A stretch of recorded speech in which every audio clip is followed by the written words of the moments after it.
ये KGS IAS का paper है 71th बीपीएससी प्रीलिम्स के लिए। ये टेस्ट पेपर नंबर है 27 और फुल लेंथ है। ये टेस्ट पेपर केजीएस का है, बाइलिंगुअल है, हिंदी और इंग्लिश दोनों में है। इसमें यहाँ पर क्वेश्चन नंबर 1 है, निम्नलिखित में से कौन सा स्थल भारत में प्रागैतिहासिक शैल चित्रों के लिए प्रसिद्ध है? इसमें भीमबेटका है, ए आंसर सही है। नेक्स्ट है 2, सूची 1 और सूची 2 दी गई है, महाजनपद और इधर राजधानी। इसमें किस महाजनपद की राजधानी कौन सी है और कोट इसमें दिया गया है? वत्स की, कौसाम्बी है, तो इसमें पहले का दूसरा। अवंती, उज्जैन या उज्जैनी, तो इसमें यहाँ पर अवंती की उज्जैन होगी। मल्ल की होगी कुशीनारा, मल्ल की कुशीनारा, और अश्मक की पैठण, तो डी ऑप्शन इसका डी से चौथा है, तो सी आंसर इसका करेक्ट है। नेक्स्ट है 3, बुद्ध ने अपना पहला उपदेश कहाँ दिया था? ये सारनाथ में दिया था, ए आंसर इसका सही है। 4, जैन धर्म के 23वें तीर्थंकर कौन थे? 23वें तीर्थंकर थे पार्श्वनाथ और 22वें तीर्थंकर नेमिनाथ थे, तो इसमें सी आंसर सही है। नेक्स्ट है 5, मौर्य साम्राज्य के संबंध में निम्नलिखित कथनों पर विचार करना है और सही कथन इसमें बताने हैं। चंद्रगुप्त मौर्य के दरबार का विवरण इंडिका में मिलता है, ये सही है, इंडिका में मिलता है, जो मागस्थनीस के द्वारा लिखित थी इंडिका। दूसरा ऑप्शन है, अशोक ने अपने धर्म के प्रसार के लिए धम्म महामात्र नामक अधिकारियों की नियुक्ति की। दूसरा ऑप्शन भी इसमें सही है, दोनों ऑप्शंस करेक्ट हैं, तो सी आंसर इसका सही है। नेक्स्ट है 6, गुप्त काल के संबंध में निम्नलिखित कथनों पर विचार करना है और इसमें सही ऑप्शंस देखने हैं। पहला ऑप्शन है इसमें, हरिसेन ने प्रयाग प्रशस्ति स्तंभ लेख में समुद्रगुप्त की धरणी बंद होने की महत्वाकांक्षा की प्रशंसा की है, ठीक है, पहला ऑप्शन। दूसरा है, चंद्रगुप्त द्वितीय की पुत्री प्रभावती गुप्त अपने पति की मृत्यु के बाद वाकाटक साम्राज्य की शासक बनी, ये ऑप्शन भी इसमें सही है, दोनों ऑप्शंस ठीक है, तो सी आंसर सही है। नेक्स्ट 7, किस हिंद यूनानी शासक ने बौद्ध धर्म अपना लिया था और उसका उल्लेख मिलिंद पन्हों में मिलता है? तो ये यहाँ पर मिलता है मेनांडर, बी आंसर इसका सही है। हिंद यूनानी शासक जिसने बौद्ध धर्म अपना लिया था और जिसका उल्लेख मिलिंद पन्हों में मिलता है, वह मेनांडर था। नेक्स्ट है 8, किस बौद्ध ग्रंथ में 16 महाजनपदों के नामों का उल्लेख मिलता है? ये अंगुत्तर निकाय में मिलता है, तो डी आंसर इसका करेक्ट है। नेक्स्ट 9, कांचीपुरम में स्थित कैलाश मंदिर का निर्माण किसके द्वारा करवाया गया था? ये करवाया गया था पल्लवों के द्वारा, ए आंसर इसमें सही है। जो नरसिंह वर्मन द्वितीय राजसिंह ने 8वीं शताब्दी के आरंभ में पल्लव राजा द्वारा करवाया गया था कांचीपुरम में स्थित कैलाश मंदिर का निर्माण। नेक्स्ट 10, मध्यकालीन भारत की निम्नलिखित घटनाओं को उनके कालानुक्रम में यहाँ पर लिखना है। अब यहाँ पर देखिए, तालीकोटा का युद्ध 1565 में हुआ था, 1565 में।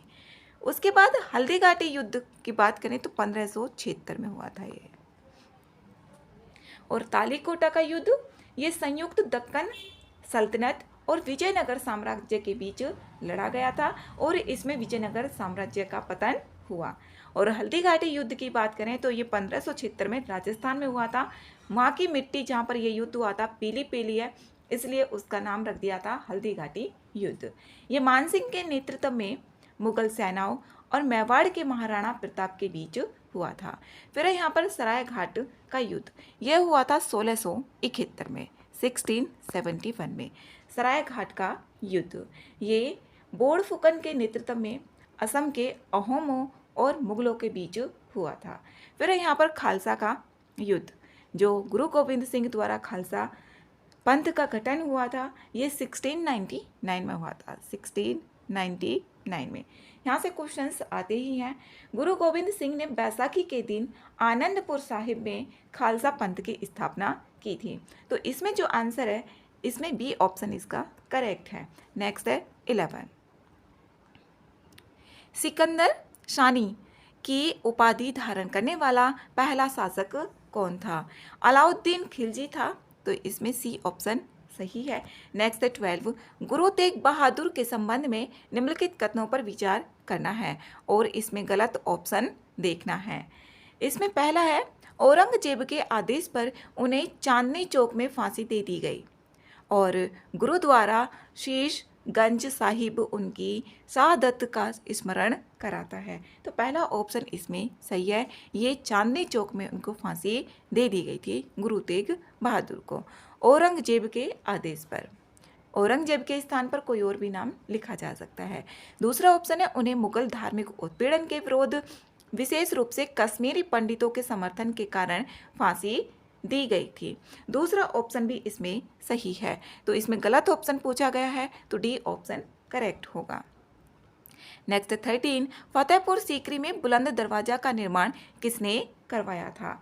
ये करवाया था अकबर के द्वारा, तो सी आंसर इसमें सही है। ये अकबर ने गुजरात पर अपनी विजय के उपलक्ष्य में 1575 से 76 में फतेहपुर सीकरी में बनवाया था। नेक्स्ट है 14। निम्नलिखित में से किसने गजपति राजवंश की स्थापना की? इसमें की गई कपिलेंद्र देव के द्वारा, तो ए आंसर इसमें सही है।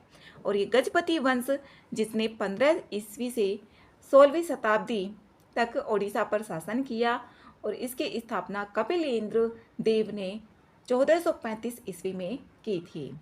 नेक्स्ट है 15 है, किस मुगल साम्राज्य ने अपना शाही दरबार और निवास आगरा से सीकरी स्थानांतरित किया, जिसे बाद में फतेहपुर सीकरी के नाम से जाना जाता है? ये अकबर, तो ए आंसर इसमें सही है। नेक्स्ट है 16। सम्राट हुमायूं द्वारा लड़े गए निम्नलिखित युद्धों को सही कालानुक्रम में व्यवस्थित करना है। जो हुमायूं है उनके द्वारा। अब इसमें 64 युद्ध की बात करें तो इसमें यहाँ पर सबसे पहले होगा इसमें देवरा का युद्ध, क्योंकि देवरा का युद्ध 1531 से 1532 में लड़ाया गया था, 1531 से 32 के बीच। फिर है यहाँ पर चौसा का युद्ध 1539 में हुआ था। ये 1539 में। कन्नौज का युद्ध हुआ था 1540 में। फिर है यहाँ पर सर हिंद का युद्ध, ये 1555 में हुआ था, 1555 में। तो इसका जो आंसर होगा यहाँ पर, इसमें 4 से स्टार्ट हो रहा है, 4 होगा, फिर उसके बाद होगा यहाँ पर 1, फिर 2 और 3। सी आंसर इसका करेक्ट होगा। नेक्स्ट 17। सहायक संधि के संबंध में निम्नलिखित कथनों पर विचार करने हैं और सही ऑप्शंस यहाँ पर देखने हैं। इसे लॉर्ड डलहौजी द्वारा शुरू किया गया था। यहाँ पर पहला ऑप्शन गलत है। जो सहायक संधि है ये लॉर्ड डलहौजी द्वारा शुरू नहीं की गई थी, ये गवर्नर जनरल लॉर्ड वेलेस्ली द्वारा शुरू की गई थी। दूसरा ऑप्शन है, इसमें भारतीय शासकों को ब्रिटिश अनुमति के बिना यूरोपीय लोगों को नौकरी पर रखने की अनुमति नहीं थी। तो दूसरा ऑप्शन इसमें सही है, सही ऑप्शन बताना है, बी आंसर इसका करेक्ट है। नेक्स्ट 18। सुभाष चंद्र बोस के विषय में निम्नलिखित कथनों पर विचार करना है और यहाँ पर सही ऑप्शंस बताने हैं। पहला ऑप्शन है, गांधी जी से मतभेद के कारण उन्होंने 1939 में कांग्रेस अध्यक्ष पद से इस्तीफा दे दिया। ठीक है, दूसरा ऑप्शन, पहला ऑप्शन। दूसरा है, उन्होंने INA के सैनिकों को जय हिंद का नारा दिया। दूसरा ऑप्शन भी ये करेक्ट है, दोनों ऑप्शन सही है, सी आंसर सही है इसका। नेक्स्ट है 19। प्रेस सेंसरशिप अधिनियम 1799 के तहत समाचार पत्रों को निम्नलिखित में से किसका नाम छापना आवश्यक था? इसमें ये बताना है, तो इसमें मुद्रक का नाम छापना आवश्यक था। फिर यहाँ पर दूसरा संपादक का भी था और यहाँ पर स्वामी, लेकिन प्रकाशक का नहीं था। तो 1, 2, 3 आंसर इसमें सही है। नेक्स्ट है क्वेश्चन नंबर 20। निम्नलिखित में से कौन सी घटना सबसे पहले घटित हुई थी? सबसे पहले घटित हुई थी इसमें सेंट थॉमे का युद्ध, और जो सेंट थॉमे का युद्ध है 4 नवंबर 1746 को लड़ा गया था। ये फ्रांसीसी ईस्ट इंडिया कंपनी और महफूज खान के बीच में। तो इसमें जो आंसर होगा बी ऑप्शन करेक्ट होगा। प्रथम आंग्ल मैसूर युद्ध की बात करें तो ये था 1767 से 1769 के बीच में। इसमें आंग्ल भूटान युद्ध की बात करें तो इसमें 1864 में लड़ा गया था। फिर है प्रथम आंग्ल अफगान युद्ध 1839, ये 1839 में। तो सबसे पहले सेंट थोमे का युद्ध आता है जो 1746 में लड़ा गया था। बी आंसर इसका सही है। नेक्स्ट है 21, सर सैयद अहमद खान की पत्रिका तहदीब उल अखलाक पहली बार किस वर्ष प्रकाशित हुई थी? तो ये हुई थी 1870 में। तो बी आंसर इसका सही है। नेक्स्ट है 22, निम्नलिखित में से कौन से गवर्नर जनरल प्रमुख एंग्लो मराठा युद्ध से जुड़े थे? इसमें जुड़े थे यहाँ पर वॉरेन हेस्टिंग्स भी, ठीक है। फिर उसके बाद लॉर्ड कॉर्नवालिस नहीं थे, लॉर्ड हेस्टिंग्स और लॉर्ड वेलेस्ली। तो 1, 3, 4 सी ऑप्शन में है। सी आंसर इसका सही है। और यहाँ पर इसमें देखें जो वॉरेन हेस्टिंग्स प्रथम मराठा युद्ध में शामिल थे जो 1775 से 82 में हुआ था, और 1782 में सालबाई की संधि पर भी हस्ताक्षर हुए थे। लॉर्ड वेलेस्ली की बात करें तो द्वितीय मराठा युद्ध से जुड़े हुए थे जो 1803 से 1805 में हुआ था। लॉर्ड हेस्टिंग्स तीसरे मराठा युद्ध जो 1817 से 1819 के बीच में हुआ था। लॉर्ड कॉर्नवालिस का संबंध आंग्ल मराठा युद्धों से नहीं था, जबकि जो तीसरा आंग्ल मैसूर युद्ध हुआ था उससे ये जुड़े हुए थे। नेक्स्ट है क्वेश्चन नंबर 23, 1817 का पाइका विद्रोह, जिसे कुछ इतिहासकारों द्वारा प्राय प्रथम स्वतंत्रता संग्राम कहा जाता है, का नेतृत्व निम्नलिखित में से किन लोगों ने किया था? ये किया था बक्सी जगबंधु विद्याधर के द्वारा। सी आंसर इसमें सही है। ये 1817 में हुआ था पाइका का विद्रोह। नेक्स्ट है 24 है दादा भाई नौरोजी और नौरोजी फरदून जी के साथ रहनुमाई मजादायन सभा का नेतृत्व किसने किया था? ये किया था SS बंगाली के द्वारा। बी आंसर इसमें सही है। नेक्स्ट है 25, किस गवर्नर जनरल के नेतृत्व में ब्रिटिश भारत में दास प्रथा को समाप्त किया गया था? ये लॉर्ड एलनबरो के काल में किया गया था। तो यहाँ पर डी आंसर इसका सही है। इनका कार्यकाल जो शासनकाल था वो 1842 से 1844 में था, और 1843 में इस प्रथा को आधिकारिक रूप से समाप्त कर दिया गया था। कब? 1843 में। तो ये भी पूछा जा सकता है ऑप्शन बनकर। नेक्स्ट है 26, 1773 में बंगाल में इजारेदारी प्रथा किसके द्वारा शुरू की गई थी? ये की गई थी यहाँ पर वॉरेन हेस्टिंग्स के। 1773 में बंगाल प्रांत में इजारेदारी प्रथा की शुरुआत की गई थी। तो बी आंसर इसका सही है। नेक्स्ट है 27, भुगतान बैंकों द्वारा किस प्रकार की सेवाएं प्रदान की जाती हैं? इसमें की जाती हैं फर्मों के लिए, जो फर्म होते हैं उनके लिए चालू खाता, खुदरा ऋण इसमें ऐसा कुछ भी नहीं है, और प्रीपेड जो कार्ड होते हैं उनको जारी करना है। 1 और 3 सी में आ रहा है। सी आंसर इसका सही होगा। नेक्स्ट 28, भारत में उदारीकृत विनिमय दर प्रबंधन प्रणाली जो LERMS है किस वर्ष ये शुरू की गई थी? भारत में उदारीकृत विनिमय दर प्रबंधन प्रणाली 1992 में लागू की गई थी। तो इसका जो आंसर होगा इसमें डी ऑप्शन सही है। नेक्स्ट 29, निम्नलिखित में से कौन सी संस्था ग्लोबल इकोनॉमिक प्रोस्पेक्टस रिपोर्ट प्रकाशित करती है? इसमें ये करती है यहाँ पर विश्व बैंक। सी आंसर सही है। ग्लोबल इकोनॉमिक प्रोस्पेक्टस रिपोर्ट प्रकाशित करती है विश्व बैंक, और ये 2 बार होती है, एक तो जनवरी में और जून में। तो वर्ष में 2 बार होगी, जनवरी में और फिर जून में। नेक्स्ट 30, निम्नलिखित में से किस मंत्रालय ने टीम पहल को क्रियान्वित किया? ये किया गया सूक्ष्म लघु एवं मध्यम उद्यम मंत्रालय के द्वारा, MSME के द्वारा। सी आंसर इसका सही है। नेक्स्ट है क्वेश्चन नंबर 31, जनगणना 2011 के अनुसार निम्नलिखित में से किस राज्य में जनसंख्या जनसंख्या घनत्व सबसे अधिक दर्ज किया गया है? ये बिहार में किया गया है। डी आंसर इसमें सही है, 2011 के अकॉर्डिंग यही है।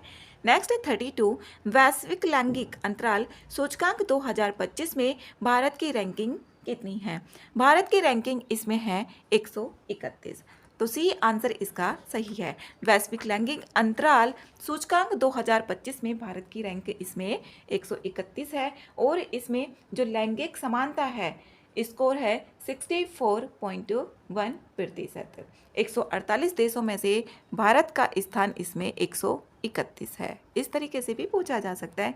नेक्स्ट है 33, इलेक्ट्रॉनिक्स और सूचना प्रौद्योगिकी मंत्रालय की हाल ही में जारी रिपोर्ट के अनुसार भारत की डिजिटल अर्थव्यवस्था किस वर्ष तक राष्ट्रीय आय में लगभग 5वां भाग योगदान करने लगेगी? इसमें यहाँ पर 2029 से 30 में, तो सी आंसर इसका करेक्ट है। नेक्स्ट है 34, कर के संबंध में निम्नलिखित कथनों पर विचार करना है और इसमें यहाँ पर सही ऑप्शंस देखने हैं। कर उछाल सकल घरेलू उत्पाद जीडीपी वृद्धि में परिवर्तन के प्रति कर राजस्व की संवेदनशीलता को मापता है। पहला ऑप्शन इसका सही है, जो कर उछाल होता है। दूसरा ऑप्शन है कर लोच, कर दरों में परिवर्तन के प्रति कर राजस्व की संवेदनशीलता को मापता है। दोनों ऑप्शंस करेक्ट है, सी आंसर इसका सही है। नेक्स्ट है 35, निम्नलिखित में से कौन सा वक्र आय असमानता और प्रति व्यक्ति आय के बीच संबंध को दर्शाता है?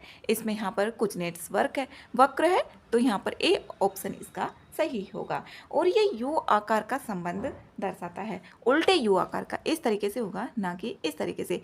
ऐसे भी आ सकता है सीधे यू आकार का, सीधे यू आकार का नहीं होगा, उल्टे यू आकार का यहाँ पर जो भी इसमें वक्र बनेगा वो बनता है। तो ए आंसर इसका सही है, कोऑर्डिनेट्स वक्र। नेक्स्ट है क्वेश्चन नंबर 36, निम्नलिखित में से कौन सा असंभव त्रयमूर्ति की अवधारणा का हिस्सा नहीं है? इसमें यहाँ पर संतुलित राजकोषीय घाटा इसका हिस्सा नहीं है। डी आंसर इसमें करेक्ट है। 37 है, निम्नलिखित में से कौन सा क्षेत्र भारत के 8 प्रमुख औद्योगिक में शामिल नहीं है? तो इसमें एक इसकी ट्रिक होती है, CQNRFES। यहाँ पर एस से स्टील हो गया, ई से इलेक्ट्रिसिटी हो गया, एफ से फर्टिलाइजर होगा और आर से रिफाइनरी, एन से नेचुरल गैस और सी से इसमें 3 सी आ जाते हैं, सीमेंट हो जाएगा, कोल हो जाएगा और क्रूड ऑयल हो जाएगा। 3 आ जाते हैं, तो इसमें 8 होगी, ये फुल फॉर्म है। इसमें देखिए वस्त्र शामिल नहीं है, तो डी आंसर इसका करेक्ट होगा। नेक्स्ट है 38, कृषि भूमि वर्गीकरण के अनुसार सीमांत भूमि जोतों का आकार कितना होता है? इसमें यहाँ पर होता है ये 1 हेक्टेयर से कम, तो डी आंसर इसका सही है। नेक्स्ट है 39, भारत की जनगणना 2011 के अनुसार भारत का जनसंख्या घनत्व प्रति व्यक्ति किलोमीटर व्यक्ति कितना था? इसमें ये बताना है 382, सी आंसर सही है। नेक्स्ट है 40, भारत में निम्नलिखित वित्तीय संस्थानों को उनकी स्थापना के सही कालानुक्रम में व्यवस्थित करना है। इसमें सही देखना है कौन सा सही होगा। इसमें IFCI भारतीय औद्योगिक वित्त निगम की बात करें तो 1948 का है, ये 1948 इसका है। फिर यहाँ पर भारतीय प्रतिभूति एवं विनिमय बोर्ड सेबी, यहाँ पर सेबी की बात करें तो 1988 में हुआ था, इसके 1988 में यह है। फिर यहाँ पर भारतीय औद्योगिक विकास बैंक, भारतीय औद्योगिक विकास बैंक जिसे IDBI बोला जाता है, 1964। यहाँ से कई क्वेश्चंस बन जाएंगे, अलग अलग भी पूछे जाते हैं। भारतीय औद्योगिक ऋण एवं निवेश निगम, इसकी बात करें तो 1955 में।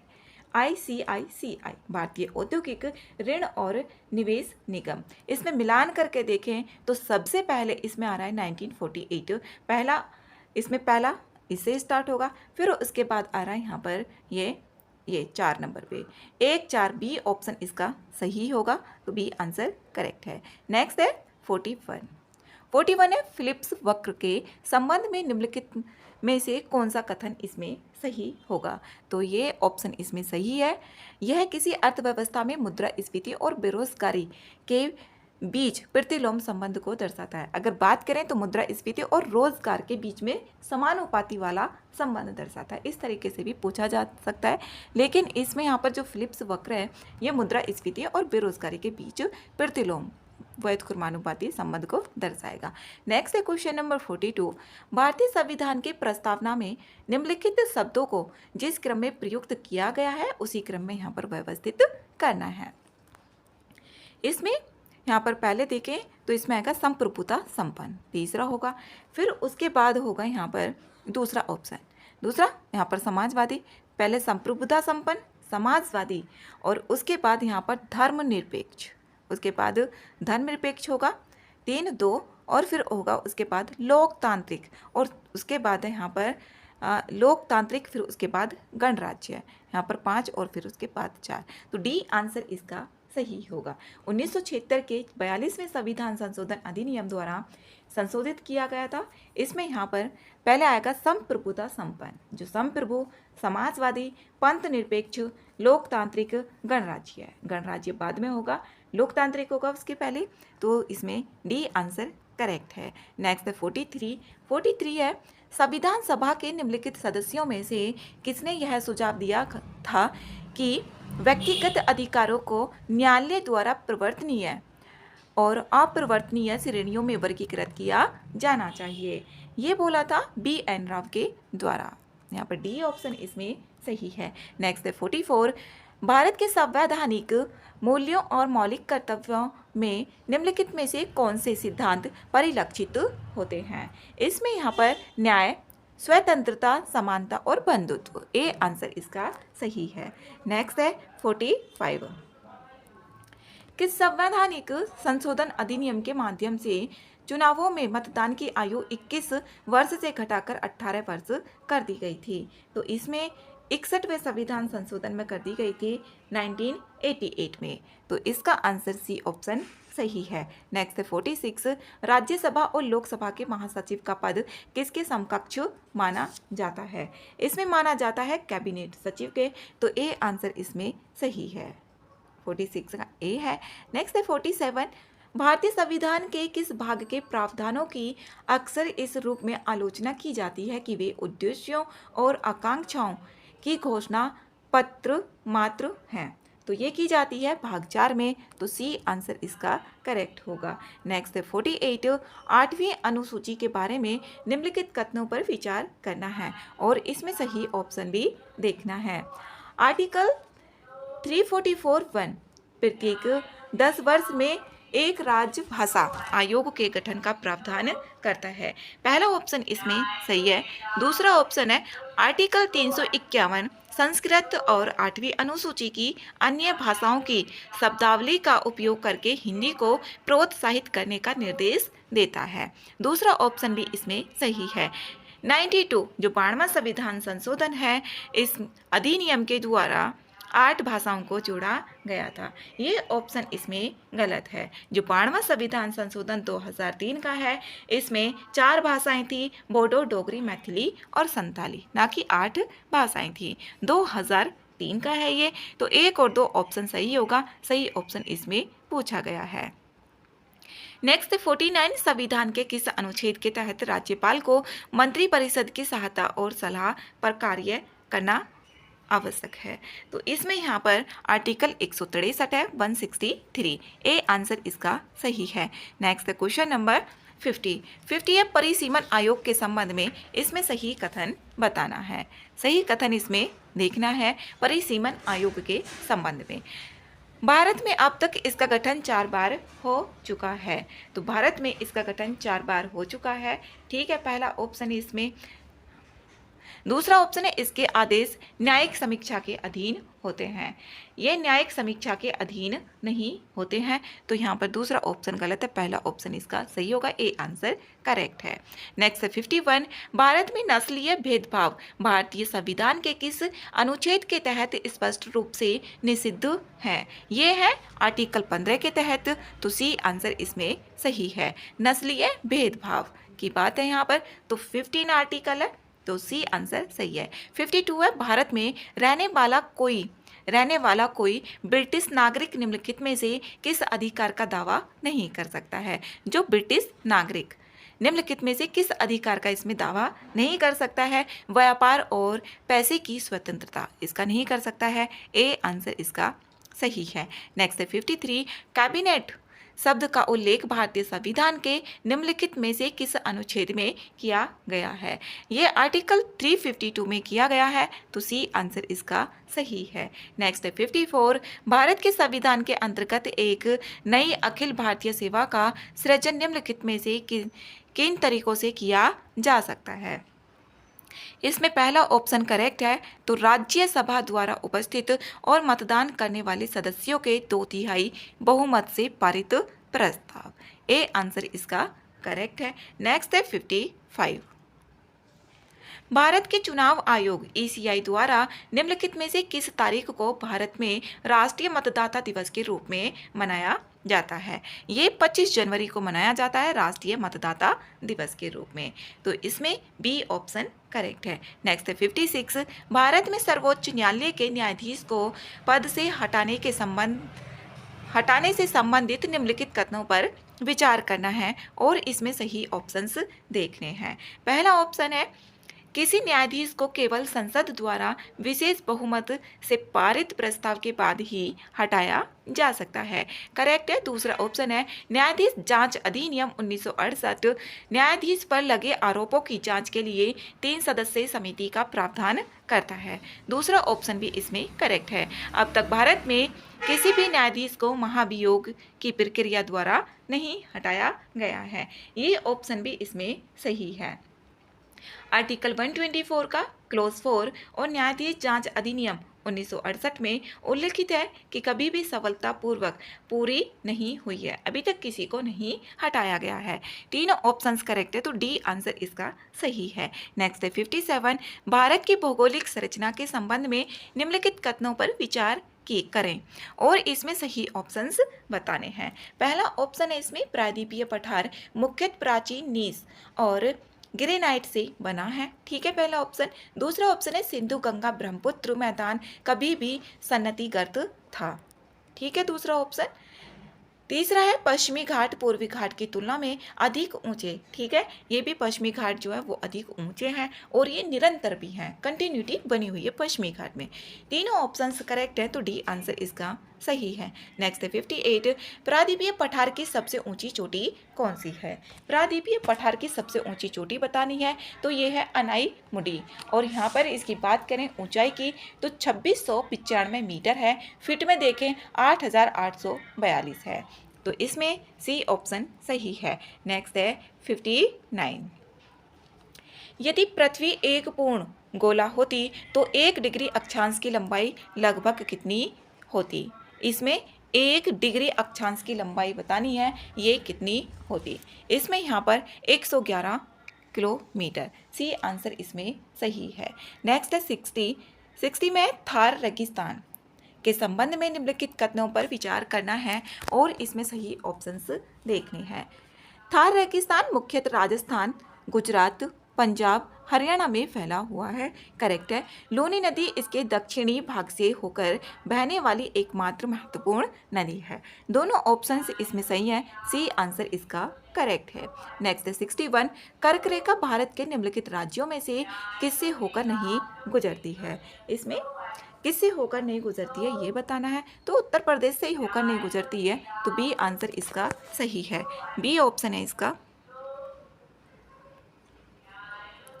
नेक्स्ट है 62, एशिया के सबसे स्वच्छ गांव के रूप में प्रसिद्ध मावली नोंग गांव भारत के किस भौगोलिक क्षेत्र में स्थित है। ये है मेघालय पठार में, तो सी आंसर इसका सही है। मेघालय पठार के पूर्वी खासी पहाड़ियों में स्थित मावली नोंग जो गांव है एशिया के सबसे स्वच्छ गांव के रूप में ये प्रसिद्ध है।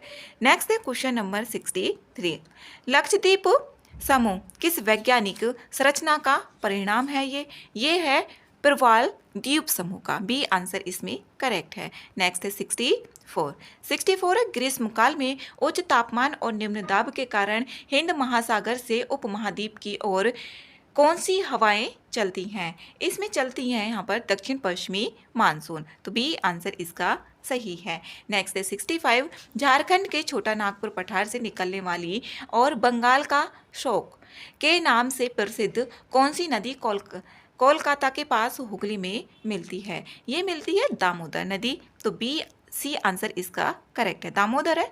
नेक्स्ट है 66, यह ग्रेनाइट और नीस जैसी पुरानी क्रिस्टलीय और रूपांतरित चट्टानों पर विकसित होती है।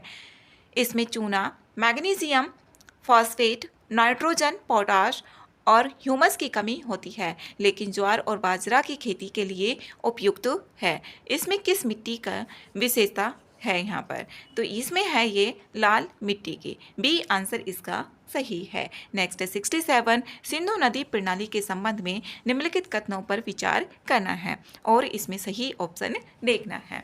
झेलम नदी कश्मीर में वेरीनाग झरने से निकलती है। इसमें पहला ऑप्शन करेक्ट है, जो झेलम नदी है ये कश्मीर घाटी में वेरीनाग झरने से ही निकलती है। दूसरा ऑप्शन है चिनाब नदी व्यास और रावी नदियों के संगम से बनती है। दूसरा ऑप्शन इसमें गलत है, जो चिनाब नदी है हिमाचल प्रदेश के लाहौल और स्पीति जिलों में दो धाराएं चंद्र और भागा के संगम से बनती है। ओनली एक ही सही होगा, ए आंसर इसका करेक्ट है। नेक्स्ट है 68, सीमांकन रेखाओं के निम्नलिखित युग्मों और उनके द्वारा अलग किए गए क्षेत्रों पर विचार करना है और इसमें सही सुमेलित भी देखना है। यहाँ पर मैन-नेर हाइम जो लाइन है ये किस किस के बीच में है? तो इसमें यहाँ पर सही ऑप्शन देखना है। पहला ऑप्शन इसमें गलत है, ये है यहाँ पर फिनलैंड द्वारा शीतकालीन युद्ध के दौरान सोवियत संघ के खिलाफ बनाई गई थी, तो पहला ऑप्शन गलत है। हिंडनबर्ग लाइन ये रूस और फिनलैंड के बीच में नहीं है, जबकि जर्मनी द्वारा पश्चिमी मोर्चे पर बनाई गई थी प्रथम विश्व युद्ध में। फ्रांस और बेल्जियम में ये स्थित है। जो हिंडनबर्ग लाइन है ये है फ्रांस और बेल्जियम के बीच में। 17वीं समांतर उत्तरी वियतनाम और दक्षिणी वियतनाम, ये करेक्ट है। तीसरा ऑप्शन ओनली सही है, सी आंसर इसका सही होगा, केवल 3। नेक्स्ट है 69, तापमान में बदलाव के कारण चट्टानें परत दर परत अलग होकर गुंबदाकार संरचना किस प्रक्रिया से बनाती हैं? ये बनाती हैं एक्सफोलिएशन, तो बी आंसर इसका सही है। नेक्स्ट है 70, इसमें यहाँ पर युग्म दिए हुए हैं और उनके द्वारा दर्शाए गए स्थानों पर विचार करने और कितने युग्म इसमें सही सुमेलित हैं ये बताना है। पहला है इसमें यूरोप का बीमार आदमी, जो यूरोप का बीमार आदमी है ये यहाँ पर आधुनिक तुर्की को संदर्भित करता है, तो पहला ऑप्शन सही है। यूरोप का खेल का मैदान, जो यूरोप का खेल का मैदान है ये है यहाँ पर स्कीइंग, पर्वतारोहण और पर्यटन के लोकप्रियता के कारण यूरोप का खेल का मैदान उपनाम मिला है किसको? स्विट्जरलैंड को। दूसरा ऑप्शन भी इसमें सही है। दक्षिण का ब्रिटेन किसको बोला जाता है ये देखना है।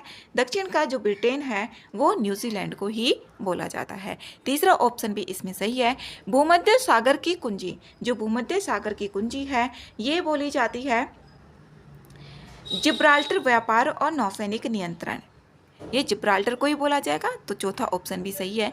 स्वर्णिम पैगोडा की भूमि, जो स्वर्णिम पैगोडा की भूमि है ये म्यांमार को बोला जाता है, ना कि ओडिशा को बोला जाता है, तो पांचवा ऑप्शन इसमें गलत है। केवल 4 ऑप्शंस ठीक है, सी आंसर इसका सही है। नेक्स्ट है 71, निम्नलिखित बांधों और उन नदियों जिन पर वे अवस्थित है इसका युग्म कौन सा गलत सुमेलित है? गलत सुमेलित इसमें देखना है। यहाँ पर टिहरी बांध ठीक है भागीरथी नदी पर स्थित है। तिल्लेया बांध बराकर नदी पर स्थित है। यहाँ पर बराकर बांध ठीक है, जो तिल्लेया बांध है ये बराकर जो दामोदर घाटी है निगम की परियोजनाओं का एक हिस्सा है और दामोदर नदी की एक सहायक नदी बराकर नदी पर मुख्य रूप से सिंचाई और बिजली उत्पादन के लिए बनाया गया है। ये भी इसमें ठीक है। गांधी सागर बांध, जो गांधी सागर बांध है ये यहाँ पर गलत है। जो गांधी सागर बांध है ये मध्य प्रदेश में स्थित है और ये चंबल नदी पर बनाया गया है, ना कि सतलज नदी पर। तो सी आंसर इसका सही होगा क्योंकि इसमें गलत ऑप्शन पूछा गया है। नेक्स्ट है क्वेश्चन नंबर 72। भारत में कितने कृषि पारिस्थितिकी क्षेत्र पाए जाते हैं? ये क्वेश्चन तो कई बार पूछा गया है। तो इसमें 20 पाए जाते हैं जो कृषि पारिस्थितिकी क्षेत्र हैं। तो सी आंसर इसमें सही है। नेक्स्ट है 73। जेट स्ट्रीम और मानसून के संबंध में सही ऑप्शन इसमें देखने हैं। भारत के ऊपर पूर्वी जेट स्ट्रीम दक्षिण पश्चिमी मानसून की वापसी में मदद करती है। पहला ऑप्शन इसमें सही है। दूसरा, भारत में मानसून की बारिश का तीव्र प्रवाह हिमालय के उत्तर में पश्चिमी जेट स्ट्रीम की गति से निकटता से संबंधित है। दोनों ऑप्शन से इसमें सही है। तो सी आंसर इसका करेक्ट है। नेक्स्ट 74। वनस्पति और प्रमुख प्रजातियों के निम्नलिखित युग्मों पर विचार करना है और इसमें सही सुमेलित देखना है कौन से ऑप्शंस हैं। कांटेदार वन, ये बबूल और यूफोरबियाई होते हैं, ठीक है। नम पर्णपाती वन, इसमें कैक्टस और खेजड़ी नहीं होते, ये ऑप्शन इसमें गलत है। जो यहाँ पर नम पर्णपाती, जो आर्द्र पर्णपाती वन भी बोला जाता है, 100 से 200 सेंटीमीटर वार्षिक वर्षा वाले वन होते हैं जो मध्य प्रदेश, उत्तर प्रदेश, ओडिशा, पश्चिमी घाट इसमें मिलते हैं। तो दूसरा ऑप्शन गलत है। तटीय वन, सुंदरी और मैंग्रोव, ठीक है। तो 1 और 3 ए में आ रहा है, ए आंसर इसका सही है। नेक्स्ट है 75। निम्नलिखित में से कौन सा स्थान ताम्र अयस्क अन्वेषण के लिए प्रसिद्ध नहीं है? इसमें जावर नहीं है, डी आंसर इसमें करेक्ट है। और ये जो जावर है यहाँ पर जस्ता और सीसा के लिए माना जाता है और ये है राजस्थान में स्थित। नेक्स्ट है 76। निम्नलिखित में से किसे युवा वलित पर्वत के रूप में वर्गीकृत नहीं किया जाता है? ये अपलेशियन को नहीं किया जाता है, सी आंसर इसमें सही है। जो अपलेशियन पर्वत है ये 30 करोड़ साल से पहले बने हुए थे, अपरदन के कारण घिसकर निचली गोलाकार पहाड़ियों में बदल गए हैं। नेक्स्ट है क्वेश्चन नंबर 77। हाल ही में खबरों में रही स्कोर्स 2.0 पहल किस संस्था द्वारा शुरू की गई?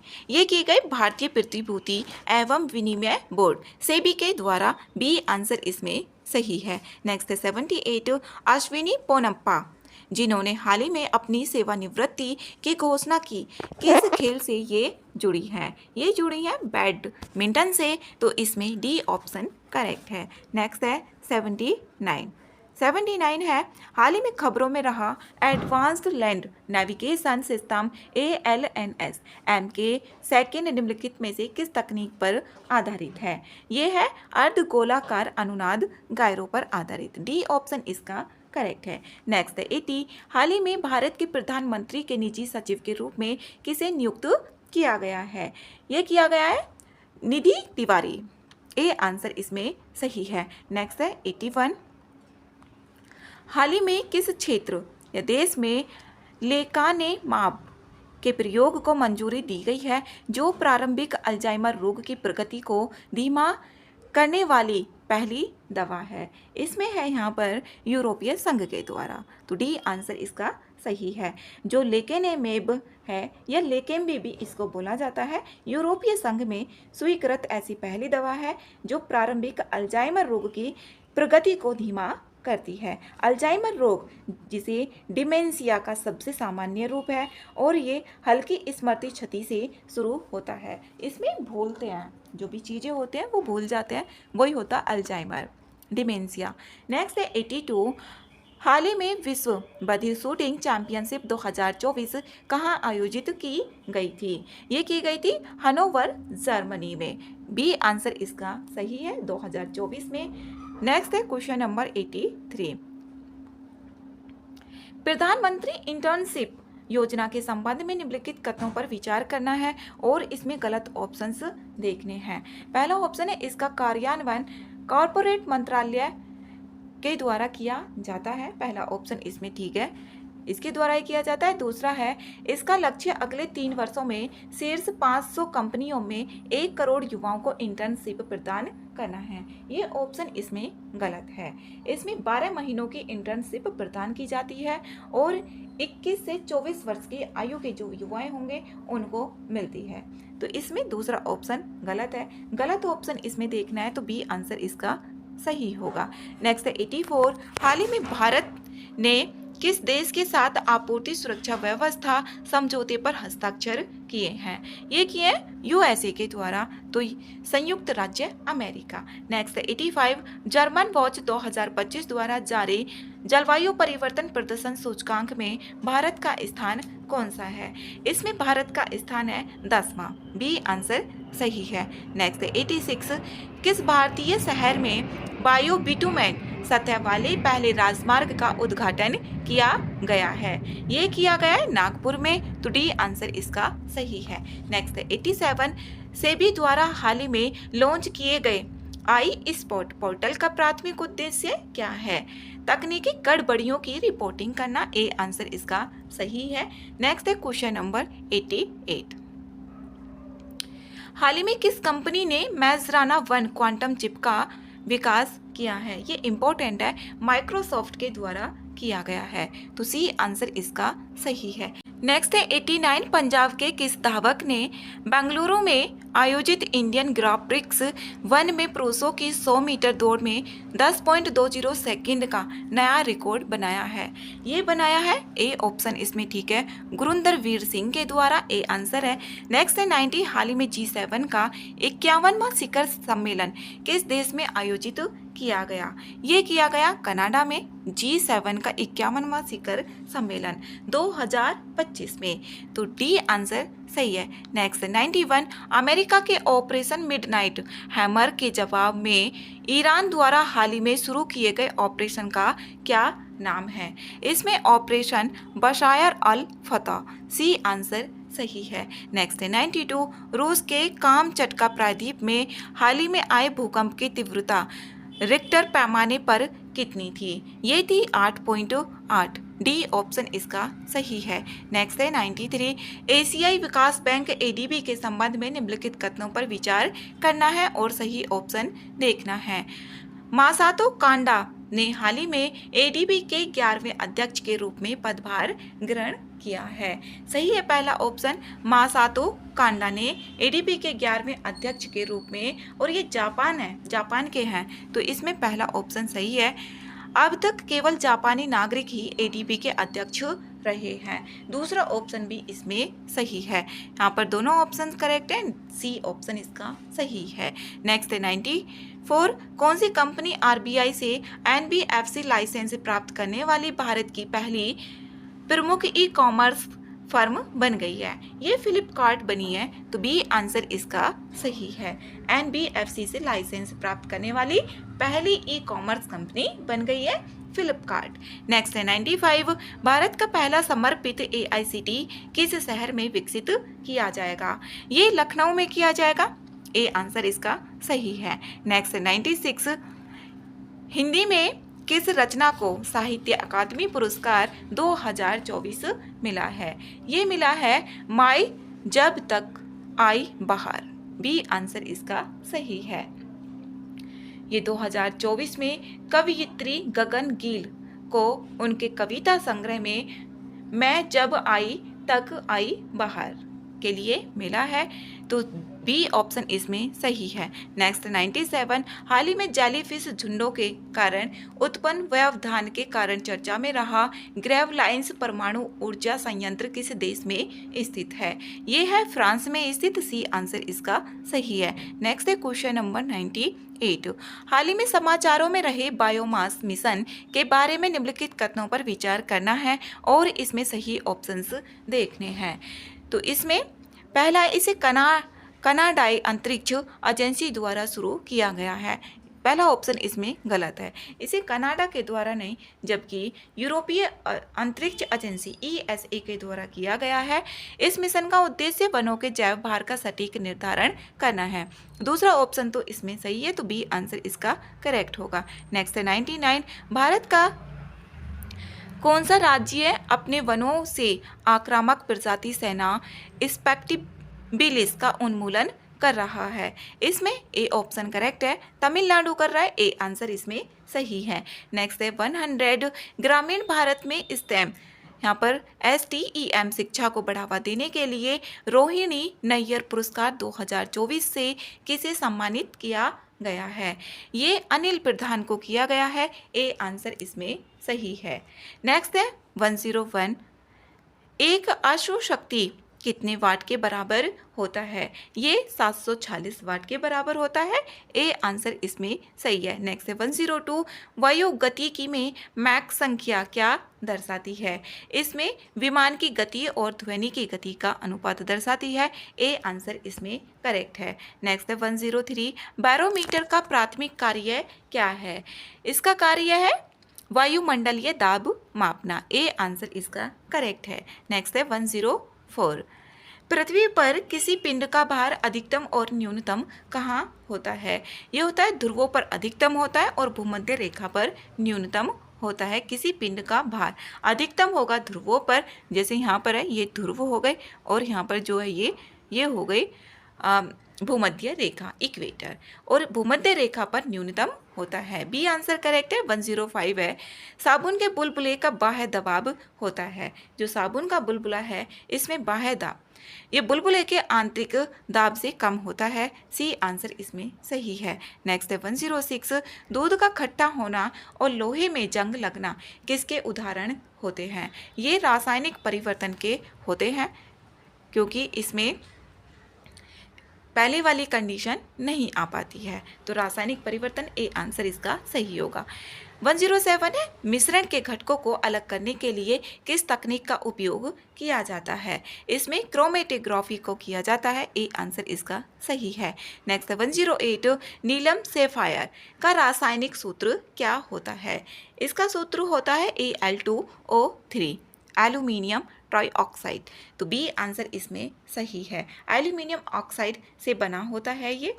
रासायनिक सूत्र Al2O3 होता है। नेक्स्ट है 109, निम्नलिखित में से कौन सा तत्व नाइक्रोम में उपयोग नहीं किया जाता है? इसमें पोटेशियम नहीं किया जाता है। डी आंसर इसका सही है।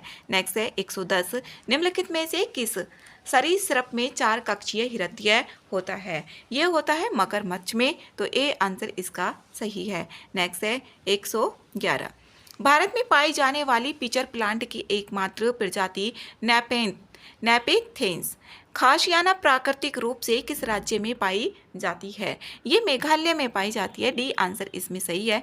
प्याज छीलने से आंखों में आंसू आ जाते हैं, क्योंकि यहाँ पर प्याज में सल्फोनिक एसिड होता है, और लहसुन में भी। सी आंसर करेक्ट है। नेक्स्ट है 113, हड्डियों के निर्माण के लिए निम्नलिखित में से क्या आवश्यक होता है? इसमें यहाँ पर कैल्शियम भी और फास्फोरस, यहाँ पर ए और बी दोनों है, तो दोनों आ रहे डी में। डी आंसर इसका करेक्ट होगा।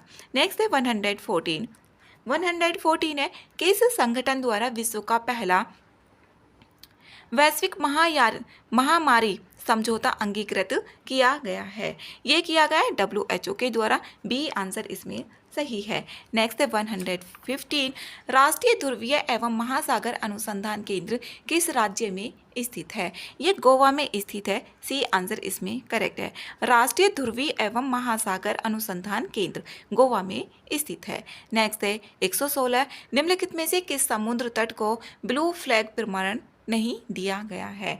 ये हुडी बीच जो कर्नाटक में स्थित है, इसको नहीं दिया गया है। बाकी के इसमें तीनों को दिया जा चुका है। नेक्स्ट है 117, गंगा नदी को साफ करने के लिए गंगा एक्शन प्लान किस वर्ष शुरू किया गया था? ये 1986 में शुरू किया गया था। ए आंसर इसमें सही है। 14 जनवरी 1986 को प्रदूषण निवारण के मुख्य से ये शुरू की गई थी। नेक्स्ट है 118, निम्नलिखित में से किसे प्रमुख वायु प्रदूषक नहीं माना जाता है? इसमें नहीं माना जाता है नाइट्रोजन गैस को। डी आंसर इसमें सही है।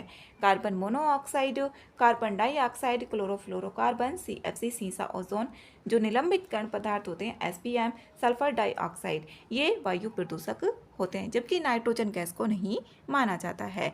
119 है, निम्नलिखित में से कौन सा मृदा प्रदूषण का प्रमुख स्रोत नहीं है। इसमें यहाँ पर जैविक उर्वरक का उपयोग नहीं है। बी आंसर इसका सही है। जो मृदा प्रदूषण का प्रमुख स्रोत, इसमें कौन सा नहीं है? जैविक उर्वरक का जो उपयोग किया जाता है वो नहीं है।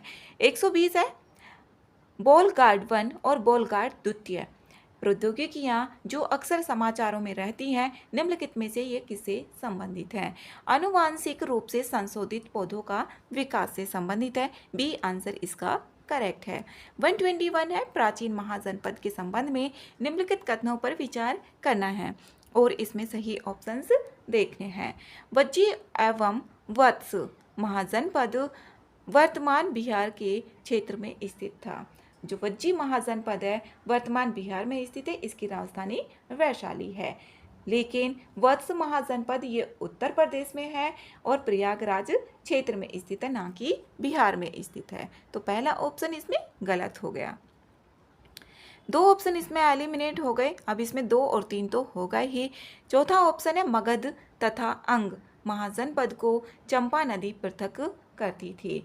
इसमें यहाँ पर करेक्ट है, मगध और अंग महाजनपद को चंपा नदी पृथक करती थी। 2, 3, 4 बी में आ रहा है, तो बी आंसर इसका सही है।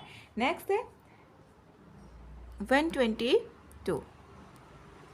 महावीर से संबंधित निम्नलिखित कथनों पर विचार करना है और इसमें सही ऑप्शंस देखने हैं। इनका जन्म कुंडग्राम वर्तमान मुंगेर जिले में स्थित है। इसमें यहाँ पर पहला ऑप्शन गलत है। इसमें यहाँ पर कुंडग्राम ये मुंगेर में स्थित नहीं है, जबकि कुंडग्राम वर्तमान वैशाली में स्थित है। पहला ऑप्शन गलत है। दूसरा है इन्होंने अपना अंतिम उपदेश वर्तमान वैशाली जिले में दिया था। ये ऑप्शन भी इसमें गलत है। जो अंतिम उपदेश दिया था ये पावापुरी में दिया था, जो नालंदा जिले में स्थित है अब वर्तमान में। दूसरा ऑप्शन भी इसमें गलत है। तो पहला गलत, दूसरा गलत, पहला गलत, तो तीसरा ही बच जाता है। निर्माण की प्राप्ति वर्तमान नालंदा जिले में हुई थी। तीसरा ऑप्शन इसमें ठीक है, केवल सी ऑप्शन इसका करेक्ट है। नेक्स्ट है 123। मगध क्षेत्र में परवर्ती और उत्तरवर्ती गुप्त वंश का संस्थापक कौन था? ये था कृष्ण गुप्त। ए आंसर इसमें सही है। 124 है तुर्क सेनापति तुगरिल तुमन के तिरहुत अभियान के समय तिरहुत का शासक कौन था? इसमें था राम सिंह देव। ए आंसर इसका सही है। नेक्स्ट 125। मुगल बादशाह जहांगीर द्वारा वर्ष 1621 में बिहार का प्रांतपति किसे नियुक्त किया गया था? ये राजकुमार परवेज को किया गया था। सी आंसर इसमें सही है। नेक्स्ट है 126। 126 है निम्नलिखित में से किस स्थान पर राष्ट्रीय झंडा फहराने के कारण फुलैना प्रसाद श्रीवास्तव को पुलिस की गोलियों का शिकार होना पड़ा था? किस स्थान पर बताना है यहाँ पर? ये था सिवान। ए आंसर इसमें सही है। नेक्स्ट है 127। तत्कालीन बिहार में संपन्न किस बौद्ध संगति के दौरान अभिधम्म पिटक की रचना की गई थी? ये की गई थी तृतीय। तीसरा सी आंसर इसमें सही है। नेक्स्ट है 4 बौद्ध संगतियाँ थी और 3 का आयोजन वर्तमान बिहार में ही किया गया था। और जो तीसरी बौद्ध संगति थी ये पाटलिपुत्र में संपन्न हुई थी अभिधम्म पिटक की रचना। नेक्स्ट है 128। रत्नाकर, रक्षित, दीपंकर, श्री ज्ञान आदि आचार्यों का संबंध किस विश्वविद्यालय से था? इसमें ये बताना है, ये विक्रमशिला से संबंधित था। बी आंसर सही है। नेक्स्ट 129। हम बहुत बड़ी भूल करेंगे यदि हम बिहार की जनता और उसके मंत्रिमंडल को लीग के नेताओं के हिंसक व असभ्य आक्रमणों के आगे छोड़ देंगे। वर्ष 1946 में ये बात किसने कही थी? ये सरदार पटेल जी ने की थी। ए आंसर इसमें सही है। नेक्स्ट 130। बिहार के सारण जिले को ब्रिटिश सरकार द्वारा कब एक अपराधग्रस्त जिला घोषित किया गया था? ये किया गया था 1942 में। डी आंसर इसमें सही है। 131 है निम्नलिखित में से किस नदी का संबंध उत्तरी गंगा के मैदान से नहीं था? इसमें फल्गु नदी का संबंध नहीं था उत्तरी गंगा के मैदान से। तो इसमें जो फल्गु नदी है इसका स्रोत गया के पास से है, जबकि गंगा नदी के दक्षिण में ये बहती है। नेक्स्ट है 132।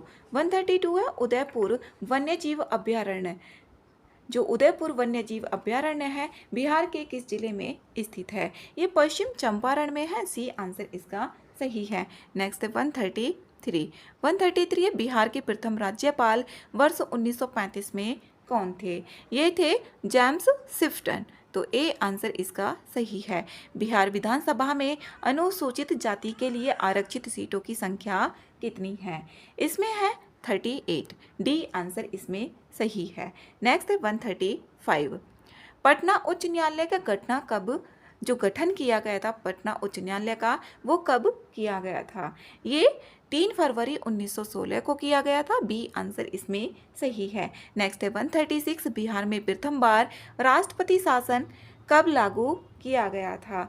ये 29 जून 1968 को किया गया था। ए आंसर इसमें सही है। नेक्स्ट है 137। बिहार के इतिहास में पहली बार महिलाओं के लिए जेंडर बजट कब प्रस्तुत किया गया था? जेंडर बजट 2008 में किया गया था। डी आंसर इसमें सही है। नेक्स्ट है 138। बिहार का बरौनी तेल शोधक कारखाना किस देश के सहयोग से स्थापित किया गया था? ये रूस के सहयोग से किया गया था। डी आंसर इसमें सही है। नेक्स्ट है 139। कृषि के क्षेत्र में समग्र विकास के लिए प्रारंभ किए गए प्रथम कृषि रोड मैप की अवधि क्या थी? इसमें थी यहाँ पर 2008 से 2012। बी आंसर इसमें सही है। नेक्स्ट है 140। बिहार के इतिहास में पहली बार आर्थिक सर्वेक्षण किसके द्वारा प्रस्तुत किया गया था? ये सुशील कुमार मोदी जी के द्वारा किया गया था। सी आंसर इसमें सही है। नेक्स्ट है यहाँ पर 141। यहाँ से आप रीजनिंग के और मैथ्स के क्वेश्चन से स्टार्ट होते हैं। एक परिवार के 6 सदस्य हैं। P Q R S T U एक साथ रहते हैं। जो क्यू है क्यू आर की बेटी है, तो आर की बेटी है क्यू। क्यू बेटी है तो माइनस में होगा क्यू। फिर है यहाँ पर लेकिन आर क्यू की माँ नहीं है। लेकिन आर क्यू की माँ नहीं है। जो आर क्यू है आर की बेटी है। क्यू आर की बेटी है। जो क्यू है आर की बेटी है। ये है क्यू आर की बेटी है लेकिन आर क्यू की माँ नहीं है। पी और आर एक विवाहित जोड़ा है। पी और आर, पी और आर, इसमें यहाँ पर आर हो गया, क्यू हो गया और यहाँ से लगा लेते हैं पी।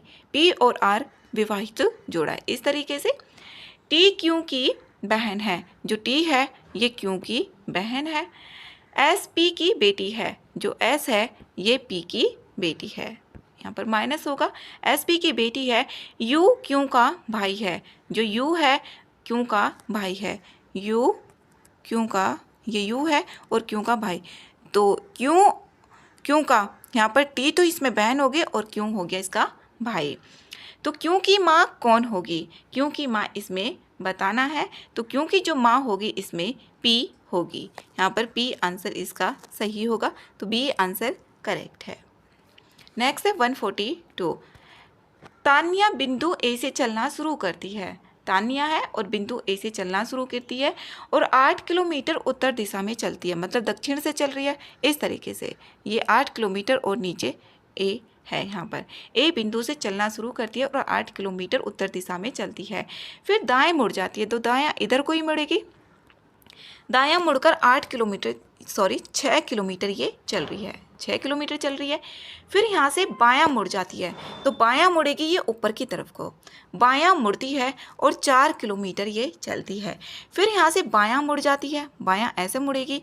बायां मुड़कर ये 3 किलोमीटर चल रही है। 3 किलोमीटर चल रही है।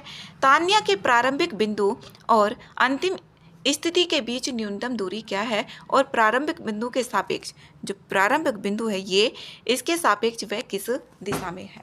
तो यहाँ पर 3 किलोमीटर यहाँ पर चलती है। यहाँ पर दाएं मुड़कर इसमें अंत में वह दाएं मुड़ जाती है। तो यहाँ पर इस तरीके से होगा ये।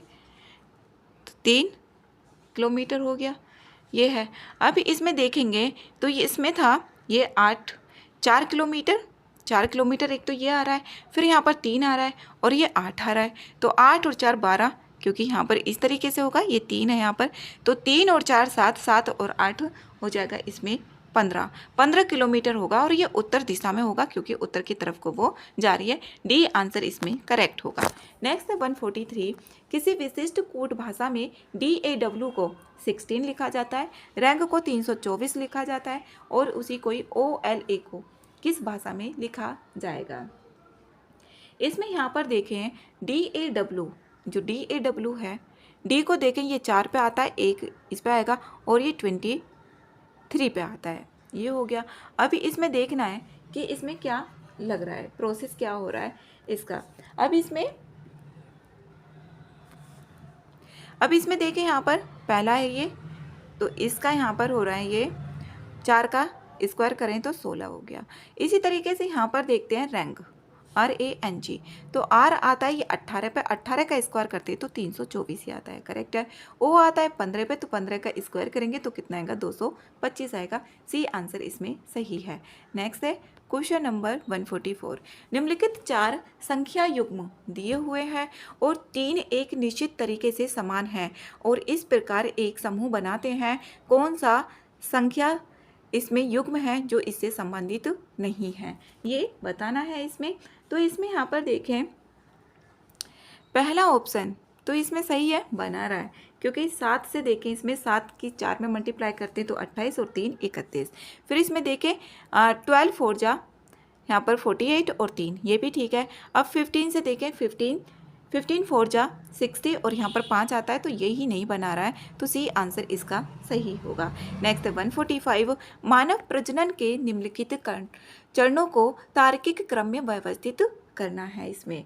तो इसमें जो होगा ए आंसर इसका सही होगा। पहला होगा निषेचन होगा, फिर उसके बाद यहाँ पर दूसरा होगा युग्मनज निर्माण होगा, फिर उसके बाद भ्रूण विकास होगा, फिर उसके बाद यहाँ पर भ्रूण अवस्था और फिर शिशु का जन्म तो बाद में ही होगा। ए आंसर इसमें सही है।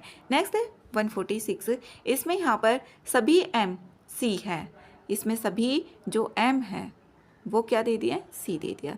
सभी MC हैं और सभी B, जो सभी B है वो भी C है, सभी B इसको मान लिया यहाँ पर, सभी B C है और कुछ L C है, जो कुछ L है ये C का ही है, कुछ L C का है, ये कुछ वाला आ गया ये पोर्शन, कुछ L C है। अब इसमें यहाँ पर निष्कर्ष देखने हैं, निष्कर्ष इसमें कौन सा सही होगा। इसमें यहाँ पर पहला देखें सभी B M है, सभी जो B है ये M है, नहीं है, गलत है पहला, इसमें पहला निष्कर्ष गलत। कुछ BL है, कुछ BL है, नहीं आ रहा क्योंकि C का पूछा है ना, ये तो दूसरा भी इसमें गलत होगा, ना तो निष्कर्ष एक ना ही दो अनुसरण करता है, तो C आंसर इसका करेक्ट होगा, C ऑप्शन है इसका ये। नेक्स्ट 147 है, उस समूह का चयन करना है इसमें। यहाँ पर जैसे कि 3 4 5 दे दिया, 5 12 13 दे दिया, तो इसमें भी यहाँ पर जो पाइथागोरस ट्रिपलेट बन रहा है ये 3 4 5, क्योंकि 5 का स्क्वायर जो भी बड़ी संख्या होती है 3 का स्क्वायर प्लस के 4 का स्क्वायर, ये यहाँ पर 20 यही आता है इसमें। नेक्स्ट इसमें 5 12 13, ये भी पाइथागोरस ट्रिपलेट है, इसमें वही देखना है जो भी पाइथागोरस ट्रिपलेट होगा। तो इसमें 7 24 और 25 ही होगा। जब 7 का स्क्वायर करते हैं और 24 का स्क्वायर करते हैं, यहाँ पर 7 का स्क्वायर करेंगे 49 और 24 का करेंगे तो 576 रहेगा। इन दोनों को यहाँ पर जोड़ेंगे और इसका रूट निकालेंगे तो यहाँ पर आ जाएगा ये 625। जोड़ के 625 का जो स्क्वायर रूट होता है ये 25 होता है, तो यहाँ पर ए ऑप्शन ही करेक्ट होगा। नेक्स्ट है 148, 3 संख्याओं का समान जो अनुपात है 2 3 5 है और इसमें यहाँ पर LCM दे दिया है कितना, 900 दिया हुआ है, तो इसमें यहाँ पर HCF मान लेते हैं हम X, तो इसमें HCF तो यहाँ पर 2 3 और यहाँ पर 5 इंटू HCF को हमने मान लिया ये, और इसमें LCM कितना दे दिया, 900 दे दिया, ये दिया हुआ है। अब इसके 2 3 जा 6 6 5 जा 30 को नीचे लेकर जाएंगे तो x जो होगा x इक्वल्स टू होगा यहाँ पर 900 और डिवाइडेड बाई 30। 1 0 से 1 0 3 से कट करेंगे तो 30 आ गया, x की जो वैल्यू आ गई ना 30 आ गई। तो सबसे छोटी संख्या और सबसे बड़ी संख्या के बीच में, तो सबसे छोटी जो संख्या है इसमें यहाँ पर 2 है और यहाँ पर सबसे बड़ी संख्या है 5। 5 में से 2 गया तो यहाँ पर 3 और इसमें x की वैल्यू आई है 30, तो इसमें यहाँ पर कर देंगे तो 90 आ जाएगा इसका। 33 से 90, तो इसमें डी आंसर इसका सही होगा। नेक्स्ट है 149। इसमें एक tank 3 pipe P Q R और द्वारा 6 घंटे में भरा जाता है। पाइप आर क्यू से 3 गुना तेज चलता है। तो आर और क्यू का यहाँ पर अनुपात देख लें, आर और क्यू का रेशो यहाँ पर बोला हुआ है। आर क्यू का रेशो यहाँ पर 3 गुना बोला है ना, तो 3 और 1, ये तो यहाँ पर एक काम कर रहा था तो इतने में ही 3 बार कर ले रहा था इस तरीके से। अब यहाँ पर इसकी पी क्यू और पी की दक्षता का देख लें, क्यू और पी की दक्षता का, तो इसमें यहाँ पर दुगना बोला है कि तेजी से करता है, 2 और 1, ये आ गया। यहाँ पर पी क्यू आर की दक्षता देखें, यहाँ पर ये दोनों की इसमें दक्षताएं निकाली है, तो इसमें इस तरीके से सेम करना होता है। क्यों क्यों वाला यहाँ पर सेम होना चाहिए, तो बस इसमें 2 की मल्टीप्लाई कर देंगे तो ये आ जाएगा 6 और यहाँ पर आ जाएगा 2 1 सा 2, 6 2 और यहाँ पर ये इसमें यहाँ पर 1 है तो 2 हो गया, ये वाला अब 2 सेम हो गया। तो इसका जो रेशो आएगा ना आर क्यू पी का रेशो आएगा 6 2 और 1, 6 to 1 रेशो आएगा आर क्यू और पी। यहाँ पर ये दक्षता का है, आर क्यू और पी इनका रेशियो है 6 2 और 1, ये हो गया। अब यहाँ पर देखेंगे टैंक की क्षमता, इसमें यहाँ पर बोला है उसको भरने में कितना टाइम लगेगा। अब इसमें देखें तो 6 प्लस के 2 प्लस के 1, इसमें टोटल इसमें दक्षता देख रहे हैं तो इसमें आया 6 और 2 8, 8 और 1 9, ये आ गया। अब इसमें हम यहाँ पर इसकी देखें पी की जो आर की दक्षता आई है ये आई है 6 दक्षता आई है, तो यहाँ पर आ गया ये 54 यूनिट आ गई। अब पी को भरने में जो समय लगेगा वो लगेगा 54 घंटे। यहाँ पर इसका जो आंसर होगा बी ऑप्शन करेक्ट होगा। नेक्स्ट है 150। रोहित अपने निजी संग्रह से 2 प्राचीन वस्तुएं 24,000 प्रति वस्तु की दर से बेचता है। पहली वस्तु पर उसे 20% का लाभ होता है और दूसरी वस्तु पर उसे 20% की हानि होती है। तो इसमें लाभ और हानि प्रतिशत बताना है, कितना होगा। इसने बोला है लाभ या हानि इसमें ज्ञात करनी है। तो ये देखें यहाँ पर इसमें एक फॉर्मूला होता है और फॉर्मूला होता है यहाँ पर x प्लस के y माइनस के एक्स वाई होगा। यहाँ पर ये फॉर्मूला होता है, जितना भी पहला परसेंटेज दिया उसको लिखते हैं यहाँ पर और फिर माइनस के एक्स वाई, ये हो जाएगा। तो इसमें यहाँ पर 20% है पहला, तो इसमें यहाँ पर 20 और माइनस के फिर 20 और माइनस के 20 इंटू हो जाएगा यहाँ पर 20 और डिवाइडेड बाई यहाँ पर 100 होगा। तो 2 0 यहाँ पर कैंसिल होगी, इससे ही कैंसिल होगी। तो माइनस के 4 आ रहा है ना, तो माइनस के 4% है इसमें, तो यहाँ पर हानि हो रही है। माइनस में होगा तो हानि होगी, अगर प्लस में होता तो उसको लाभ होता। तो इसमें हानि होगी, सी आंसर इसका सही